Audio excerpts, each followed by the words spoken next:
घेत आहे. तर मी ह्या सगळ्या केसची डिटेल्स मी दिल्लीशी पण बोललो, वरिष्ठ वकिलांशी, सुप्रीम कोर्टच्या, हायकोर्टच्या पण बोललो.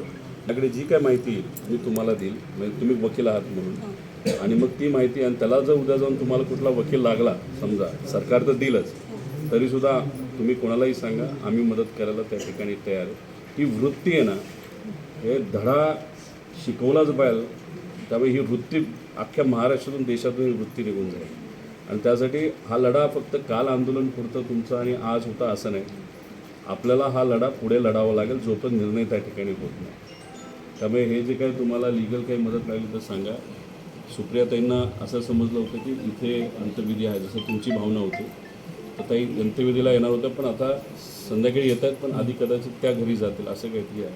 बाकी सर्व आहोत. आपल्याला फक्त काय की निकाल हा असा लागला पाहिजे की त्यातून लोकांना, अशा चुकीच्या विचाराच्या लोकांना संदेश गेला पाहिजे की बॉस असं आपण काही करू शकत नाही, केलं नाही पाहिजे. त्यामुळे हा लढा फार मोठा आहे, एक दिशा देणारा लढा आहे. आम्ही विरोधात असलो तरी माणसं आहोत. सरकार आणि या विषयामध्ये कुणीही राजकारण केलं नाही पाहिजे, फक्त न्याय मिळाला पाहिजे अशी आपल्या सगळ्याची भूमिका आहे. आणि त्याच भूमिकेला आपण पुढे जाऊ. फक्त आता आम्ही करणार असं आहोत की तुम्हाला आम्ही सांगतो, अधिवेशनामध्ये सुद्धा आम्ही एक मुद्दा अनेक वर्षांपासून घेतो आहे, तो म्हणजे शक्ती कायद्याचा.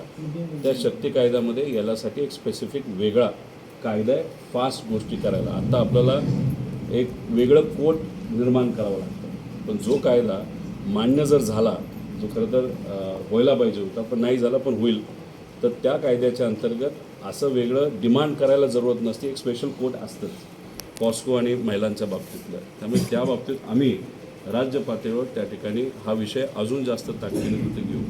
त्यामुळे इथे वकिलाला जी मदत लागेल, माझ्याकडे जे काय असेल, मी सगळं आपल्यापर्यंत पदाधिकाऱ्यांच्या थ्रू देतो. तुम्हाला कधी काय लागलं तर आम्हाला सांगा.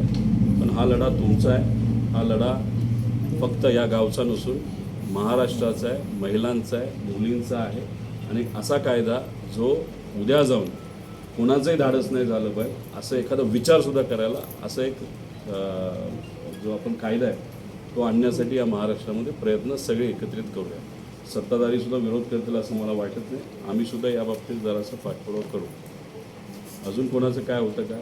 अधिकारी चांगला आहे, SP चांगला आहे, खालचे अधिकारी मला माहीत नाही, पण SP हा मदत करणारा आहे. लगेचच्या लगेच गिल साहेब आले असतील ना.